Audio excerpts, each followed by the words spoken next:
Good afternoon, everyone. Before I begin, I would like to thank Commissioner Petiti and the entire Big Ten Conference on their ongoing support and leadership. I also want to acknowledge the outstanding support from our administration at UCLA, particularly from our Chancellor, Dr. Julio Frank, and our Athletic Director, Martin Jarman. And to my staff and everyone in our program who has worked tirelessly both on and off the field to support our success of our student athletes. Their vision and dedication are unending and truly inspiring. To my wife, my children, parents, and the rest of my family, none of this will be possible without your support through this incredible journey. None of this. Well, everyone, I'm back. Last year, I stood up here and reminded everyone that UCLA is in LA, which, looking back, might have been the most obvious geography lesson in Big Ten history.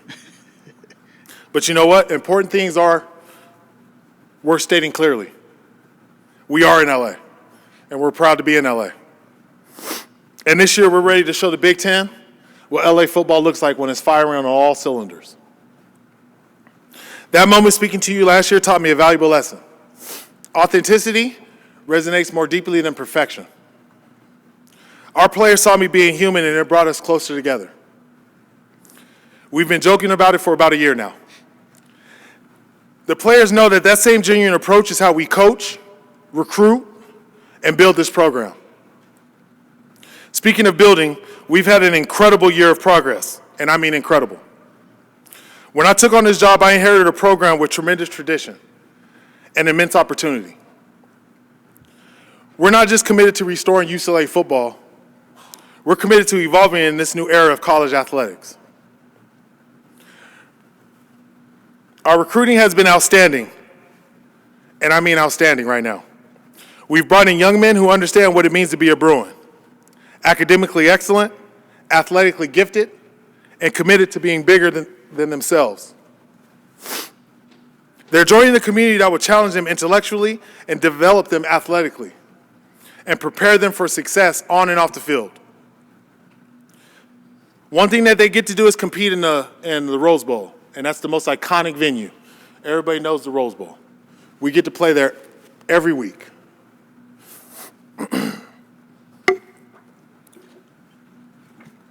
One thing I know that UCLA can do is open up doors for you. I know this personally.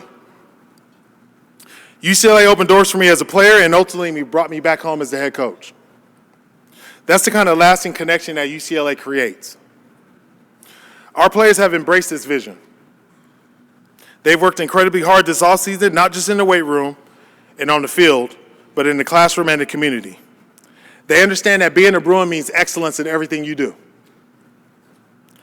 Our program is built off three pillars: discipline, respect, and enthusiasm. Now, these aren't just words on the wall. It's the framework in how we expect our players to conduct themselves on and off the field. Discipline and preparation in academics and in how you represent the university.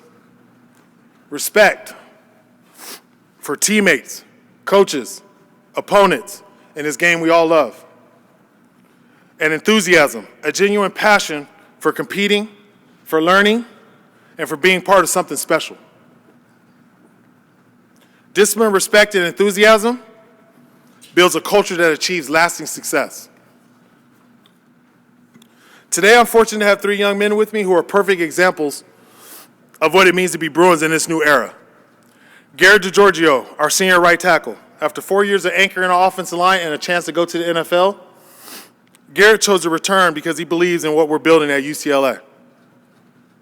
John Vaughns, our senior linebacker. After years splitting time between football and baseball, John chose to dedicate himself fully to our team, a sacrifice that has transformed his leadership. Nico Iyamaleava, our sophomore quarterback from Cali. He's an elite quarterback who chose to come back home and help build something special at UCLA. This Big Ten journey has been magnificent for our program. We're thrilled to be a part of a conference that has produced national champions these last 2 years. That's the standard of excellence we aspire to reach. Being surrounded by that level of success elevates everything we do. Our players are passionate about having an opportunity to compete against legendary programs and prove that West Coast football belongs on the biggest stage. We're not just focused on winning games.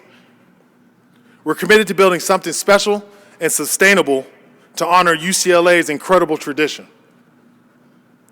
We aim to be recognized as a program that develops both NFL caliber talent and leaders in every field. Entering year 2, I expect to see significant improvement, not just in my team, but in myself as a head coach. Growth is part of the process, and we're all committed to being better than we were last season. I know there's questions about our progress, expectation, and how well we're performing this conference. That's totally fair. We're here to earn respect, not demand it. However, I can tell you this. My team is ready. They're confident, they're prepared, and they're hungry to show up and show out and redefine what UCLA football can be. So yes, we're still in LA. We're proud to be Bruins, and we're ready to make it happen starting now. I'm happy to take any questions. Thank you, Coach. We have on your first row on your right side. Kenneth Berry, Touchdowns and Tangents. Coach, what life lessons have you pulled on from your second year at UCLA and your second year in the pros to help you now in your second year as head coach? And how do you plan to utilize the world-class speed of Oregon transfer Roderick Pleasant, whether it be on offense and special teams? He plays corner, but, you know. Well, hopefully this season goes as well as my second year in the NFL. We went to the Super Bowl that year. We ended up losing to the Patriots, but it was a great run, and we played really well. So I'm looking for that type of success this year for our players, and I'll probably be mentioning that type of things to them over this next season and how it goes. But other than Roderick Pleasant, great talent, fast kid, has a lot of upside, so we're still trying to figure out exactly what we can do with him. But I'm excited to see him doing some special teams, returning kicks, and just finding ways to get the ball in his hand because he is a special talent. Third row in the middle. DeShaun, Hondo Carpenter on SI. Martin Jarman is one of the most respected young athletic directors in all of America, and he didn't inherit you, he picked you. Will you talk about working with him, that relationship, and his standard of excellence and what it's like to work in that environment with him? I'm just fortunate to have an athletic director that's been at the highest level and been to schools that produce at the highest level. So, you know, the expectations that he has, they're very high, and I just trust everything that he says, and I hold on to a lot of the words that he tells me. So we have a great relationship. I'm just fortunate that I have somebody that is in my corner and just supports me the way that he does. Coach, same row, third. Coach Jamal Madney, LA Fan Base Network, great to see you. You're replacing 4 incredible players to the NFL draft on the defensive end, particularly that front 7. Who are some players that you've seen evolve over the last few months that you're really excited about that could potentially fill that void? Excited about John Vaughns coming in. There's a few linebackers, John Vaughns, Chisholm, and also J9. Excited about them. Up front, you know, I got Gary Smith coming back. Keanu is back also. These are guys that we lost to injury. Kanye Clark. So there's a few guys that, you know, they started the season but weren't able to finish it. So I'm pretty excited about them because, you know, going into their last year, this is going to be a special moment for them. So we're looking forward to it.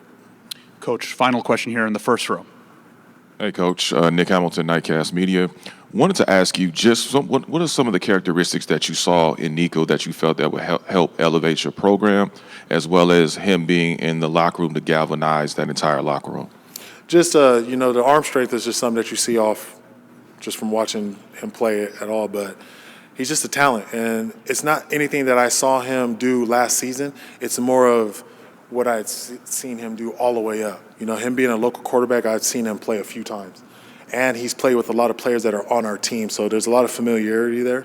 And we're just excited to have a playoff quarterback. You know, somebody that was able to lead his team to the playoffs. They might not have gotten the outcome that they wanted, but, you know, he still was able to play, and he showed how tough he was in that game. And, you know, just being able to come back home and be comfortable and being in a familiar environment, I think sky's the limit. So we're excited about this. Coach Foster, thank you so much for your time. Thank you.